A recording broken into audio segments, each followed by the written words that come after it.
शिवानी, और जाहिर सी बात है कि अभी आप जिस शख्सियत को मंच पर देख रहे हैं, इनके लिए जोरदार तालियां आपके आगे खुद नहीं रुकेंगी, क्योंकि आपने देखा होगा कि कोविड के दौर में पूरा हिंदुस्तान जैसे परेशान था और बिहार की हालत क्या थी वो किसी से छुपा नहीं है।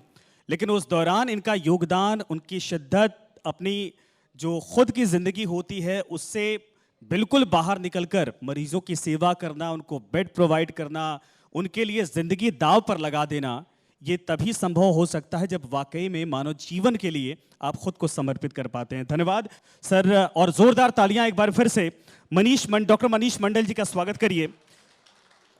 और सर, मैं शुरुआत इसी से करना चाहूँगा, चूँकि देखिए IGI-MS की जिम्मेदारी हेड के तौर पर आप निभा रहे हैं। सबसे बड़ा अस्पताल, सबसे बड़ी भूमिका, सबसे बड़ी जिम्मेदारी इस अस्पताल के कंधों पर होती है और वही जिम्मेदारी आपके कंधों पर भी होती है। अभी बिहार में कितने बड़े पैमाने पर यहाँ पेशेंट आते हैं, लोग सेटिस्फाइड, खुश होकर जाते हैं, स्वस्थ होकर जाते हैं। ये अस्पताल और आप कितनी बड़ी रिस्पॉन्सिबिलिटी अभी निभा रहे हैं बिहार के लिए, क्योंकि बिहार को लेकर अभी सारे लोग यही नारा देते हैं कि बिहार को बीमारू प्रदेश से बाहर निकालना है। ये तभी संभव होगा जब आप और जो अस्पताल है ऐसे इंफ्रास्ट्रक्चर और ऐसे जिम्मेदार लोग बैठे वहां पर हों। 1984 में IGI-MS स्थापित की गई थी और उसका मकसद उस समय बिहार में गिने चुने हॉस्पिटल्स थे, PMCH, NMCH, यही 2 हॉस्पिटल हुआ करते थे। और सरकार ने उस समय IGI-MS एक सुपर स्पेशलिटी हॉस्पिटल बनाया जी। इसका मकसद था टीचिंग, रिसर्च एंड पेशेंट्स के लिए ट्रेनिंग जी। इस तीनों को लेकर स्टार्ट की गई इस अस्पताल, और पहले ये सिर्फ गैस्ट्रो और नेफ्रो के हिसाब से जाया जाता था शुरुआती के दौर में जी। फिर सभी विभागें जुटती गईं और एक multi speciality super speciality hospital ये बनाया गया जी। उसके बाद बारी आई कि इसको आगे कैसे बढ़ाया जाए जी। तो इसमें डिफरेंट स्पेशलिटी में टीचिंग शुरू की गई जी। अमूमन ये होता है कि MBBS से शुरुआत होती है। हमारे यहाँ सबसे पहले सुपर स्पेशलिटी से शुरुआत हुई जी। यहाँ पे DMMCH हर विभाग में खोला गया। उसके बाद तब MBBS की पढ़ाई शुरू हुई जी। और MBBS के 100 सीट्स से शुरू होके अभी 120 सीट्स है और भी सीट्स बढ़ने वाली हैं। फिर PG की पढ़ाई शुरू हुई, यानी DMMD की। तो ये भी सब अभी आज के डेट में पूरे इंडिया में किसी भी मेडिकल कॉलेज में जो भी पढ़ाई होती है वो IGI-MS में भी होती है। सुपर स्पेशलिटी की पढ़ाई पूरे देश में जहाँ जिस विभाग में हो हमारे यहाँ उपलब्ध है। और मेरे यहाँ 2 विभाग ऐसे हैं जो गिने चुने हॉस्पिटल्स में पूरे इंडिया में जी, जिसमें से एक है हमारा क्रिटिकल केयर मेडिसिन विभाग, जहाँ ICU के ऊपर स्पेशल ICU एक होता है, क्रिटिकल केयर पेशेंट्स के लिए रखा जाता है, और उसमें भी DM की पढ़ाई हो रही है जी।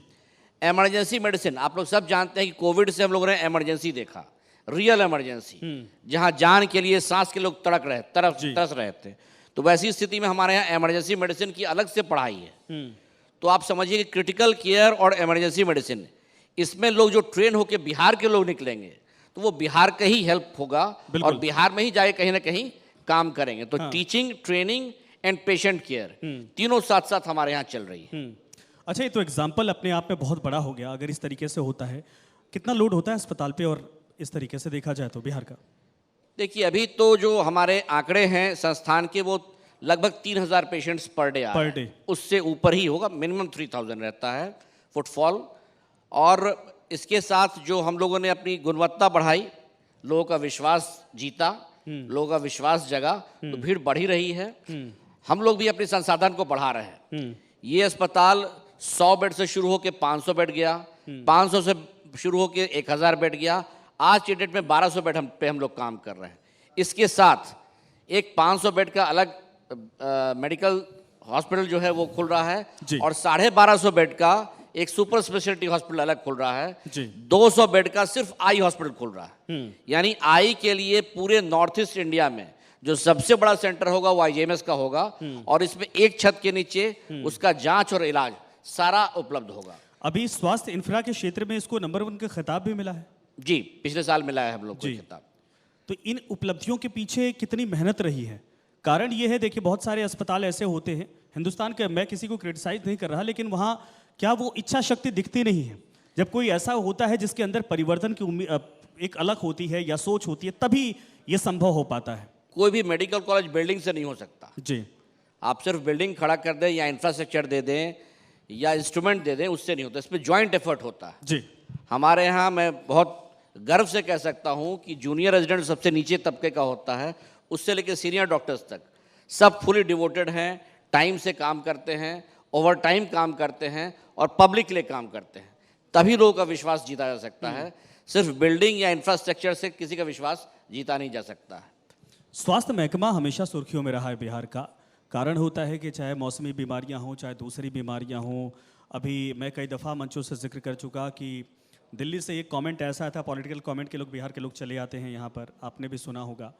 तो बिहार में सबसे ज़्यादा परेशानी क्या है जिसके ट्रीटमेंट को लेकर बिहार गवर्नमेंट को और अस्पतालों को सोचना होगा, जिसको लेकर यही व्यवस्था की जाए? देखिए, कोई भी कहीं जा सकता है, स्वतंत्र है, लेकिन इंफ्रास्ट्रक्चर हमारे पास सब चीज़ है। हाँ, भीड़ है। आप अगर कोई चीज़ 50 रुपये में बेचेंगे, 500 रुपये में बेचेंगे या 5000 में बेचेंगे, तो सबका जो है वो अपना अपना सोच है, अपना अपना तरीका है, अपनी सक्षमता है। तो आज के डेट में आईजीआईएमएस सक्षम है कि वो हर तरह के मरीज का इलाज कर सके। आप अगर पटना के प्राइवेट हॉस्पिटल्स की भी बात करेंगे तो जितने प्राइवेट हॉस्पिटल हैं, अगर पेशेंट जाते हैं तो 2 दिन, 3 दिन, 4 दिन, 5 दिन में थक जाते हैं और लौट के फिर आईजीएमएस ही आना पड़ता है उनको, क्योंकि इलाज सस्ते दर पर और गुणवत्ता के साथ हमारे यहाँ उपलब्ध है सरकारी तौर पर। अभी आपने कहा कि मतलब इसको लेकर भी अलग वार्ड, अलग व्यवस्था की जा रही है। अभी मैं बिहार के सीमांचल वाले इलाके में था, वहाँ डेंटिस्ट और आई स्पेशलिस्ट बहुत सारे, अब छोटे छोटे क्लिनिक, ये अच्छी बात है कि बिहार के अंदर फैल रहे, लेकिन लोगों को परेशानी ये होती है, लोग कहते हैं कि जब भी हमें दिक्कत होती है हमें मजबूरन जाना पड़ता है या तो दिल्ली या तो दूसरे राज्यों को मूव करना पड़ता है। क्या अब ये कॉन्फिडेंस बिहार पैदा कर रहा है कि अब आपको ट्रीटमेंट के लिए बाहर नहीं जाना पड़ेगा, आपके पास आईजीआईएमएस जैसा संस्थान है जहाँ आप आइए और बेहतर स्वस्थ होकर जाइए? देखिए, सबसे बड़ी दिक्कत ये है कि सरकारी में हम लोग के पास एडवर्टीजमेंट नहीं। We can not do advertisement कि हमने होर्डिंग लगा दी, बोर्ड्स लगा दिए, टीवी पे दे रहे हैं, चैनल्स पे चला रहे हैं, वो हम नहीं कर सकते। हमारे हाथ में काम है, हम काम करके दिखा सकते हैं, अच्छी गुणवत्ता के साथ सकते हैं, सस्ते दर पर दे सकते हैं, लेकिन एडवर्टीजमेंट नहीं कर सकते। तो मुझे लगता है कहीं ना कहीं इसमें हम लोग लैग बिहाइंड कर रहे हैं। इस नए परिवेश में जब हर जगह एडवर्टीजमेंट का जमाना है तो सरकार में भी एडवर्टीजमेंट जरूरी होनी चाहिए, ऐसा मेरा सोच है। तो ये सरकार का ही निर्णय हो सकता है, लेकिन हाँ, हम काम करके दिखाए हैं।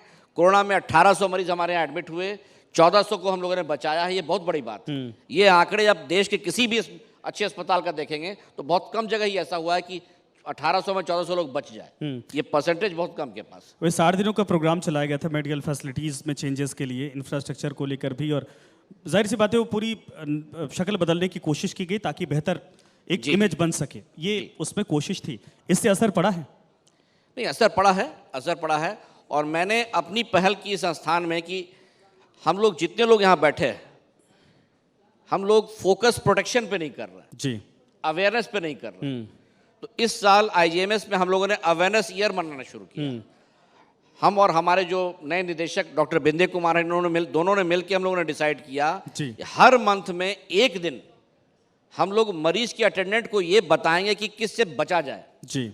फॉर एग्जाम्पल, गैस्ट्रो मेडिसिन और गैस्ट्रो सर्जरी 2 डिपार्टमेंट है।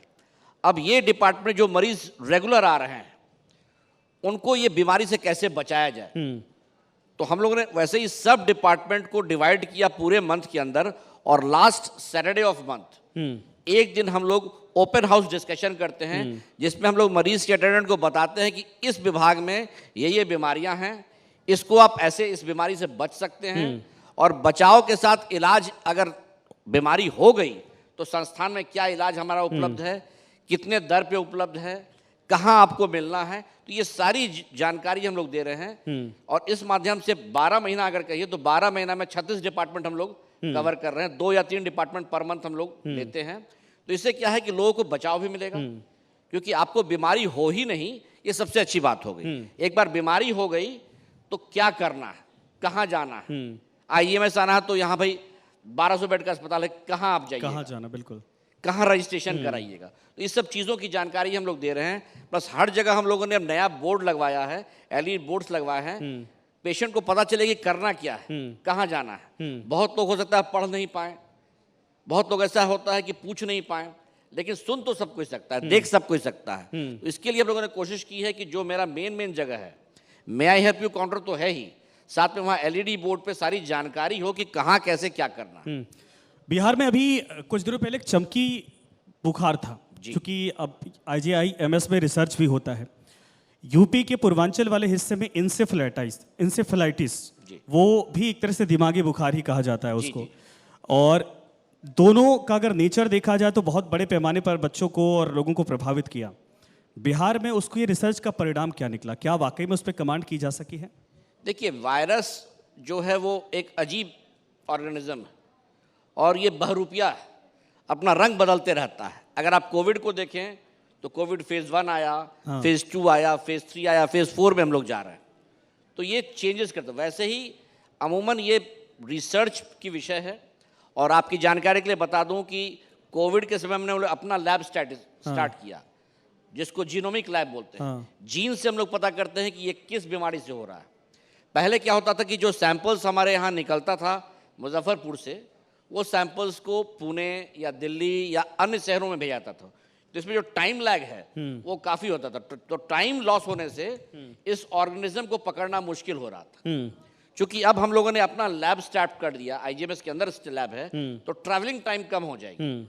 तो हमारी पूरी कोशिश है कि ये क्यों का जवाब हमें मिले कि ये एंसेफ्लाइटिस या चमकी बुखार बिहार के अंदर, मुजफ्फरपुर के अंदर हो रहा है, ये क्यों हो रहा है। तो हम लोगों ने MOU साइन किया है, जो वहाँ के 2 अस्पताल हैं, SKMCH है और वहाँ का टाटा का भी एक हॉस्पिटल खुला है, उससे MOU साइन हुई। और जो भी सैंपल्स वहाँ होंगे इस बार, उस सैंपल को हम लोग लेकर टेस्ट करेंगे ताकि ये क्यों का जवाब हम खोज सके, मिल सके। जी सर। उम्मीद है कि आने वाले वक्त में इस बीमारी पर कमांड कर लिया जाएगा। जी बिल्कुल सही आपने कहा। अभी कोविड का जिक्र आपने किया, बिहार में भी केसेस बढ़ रहे लगातार, और कोविड में आपका रिकॉर्ड बहुत अच्छा था, सराहनीय था। उसके लिए वाकई में जनता की जितने ब्लेसिंग्स हैं वो आपके साथ है। लेकिन अभी आपने कहा कि 4th फेज की तरफ एंटर कर रहे हैं हम, क्या ये सच है कि हम किसी लहर के करीब हैं?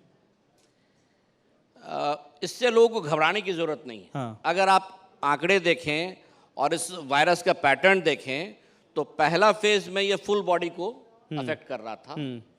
सेकंड फेज में एक ही अटैक था, वो लंग पे था, फेफड़े पे। तो सांस की दिक्कत सबसे दिक्कत थी, और सांस में जो दूसरी दिक्कत थी, ऑक्सीजन की सप्लाई कम थी। लेकिन अब तीसरे फेज में देखें तो ये दोनों नहीं था।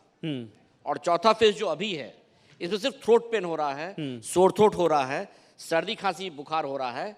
दिक्कत है कि बुखार या सर्दी खांसी से प्रॉब्लम नहीं होती, खांसी जो है वो प्रोलॉन्ग करती है। सूखी खांसी होती है और जो 2 दिन 3 दिन 5 दिन में जाती थी वो अब 1-1 महीना लग रहा है। तो लोग डर जा रहे हैं, भयभीत हो जा रहे हैं, लेकिन एट द एंड वो ठीक हो रहे हैं। पोस्ट इफेक्ट जो है कोविड पेशेंट में जो पाए जाते हैं, जो सर्वाइवर हैं, क्या ये फेज उनके लिए थोड़ा खतरनाक है या उनको डराने वाला है? बहुत सारे ऐसे लोग हैं कहते हैं स्टेमिना कम हो गई है, बहुत सारे हार्ट के पेशेंट बन चुके हैं, बहुत सारे लोग हैं ब्रीदिंग प्रॉब्लम उनको झेलनी पड़ रही है और वो डरते हैं। वो बहुत सारे लोगों से बात हुई तो उन्होंने कहा कि पता नहीं अगर ऐसा होता है तो हमें तो लग रहा है कि हम मुश्किल में फंस सकते हैं।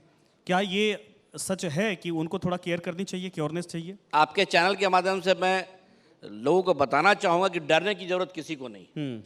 प्रॉब्लम इसमें है जो पहले से पीड़ित हों। फर्ज कीजिए किसी को सांस की दिक्कत, दमे की दिक्कत पहले से है, किसी को ट्यूबरक्लोसिस पहले से है, तो लंग तो पहले से कॉम्प्रोमाइज है, उसका इन्फेक्शन उसको पहले से है। उसको समझने में प्रॉब्लम शुरू हो जाती है कि वो कोविड है या नहीं है। तो ऐसे पेशेंट्स जिनको सांस की दिक्कत हो, उनको शुरू से ही जहां कुछ दिक्कत लगे तो तुरंत टेस्ट कराना चाहिए ताकि कोविड पॉजिटिव है कि नहीं ये पता चल सके। वेट नहीं करना चाहिए, क्योंकि ये वायरस जनरली 3 से 5 दिन तक रहता है, उसके बाद बॉडी से डाई आउट हो जाता है। तो डाई आउट से पहले टेस्ट कराना है कि कोविड पॉजिटिव है कि नहीं। अगर पॉजिटिव है तो आइसोलेट करके स्पेसिफिक ट्रीटमेंट देनी होगी। प्रॉब्लम इसमें 2 ही होता है, सांस में दिक्कत और सूखी खांसी। तो सांस में दिक्कत अब जो हो रहा है इस वाले फेज में, उसमें हॉस्पिटलाइजेशन की जरूरत नहीं होती, वो घर पे भी अपना इलाज कर सकता है। मैक्सिमम कंसंट्रेटर्स अगर जरूर यूज हो तो वो भी काफ़ी है। बट बॉडी को रेस्ट देने से और प्रॉपर मेडिकेशन से ये ठीक हो जाता है। केयर किया जा सकता है। बिल्कुल सर, धन्यवाद। समय की पाबंदियां हैं, इसीलिए शुक्रिया, धन्यवाद आपका सर, आपने मंच साझा किया और ये महत्वपूर्ण जानकारी दी। उम्मीद करते हैं कि IGIMS और आप बिहार की इसी तरीके से सेवा करते रहें। शुक्रिया सर। धन्यवाद, धन्यवाद।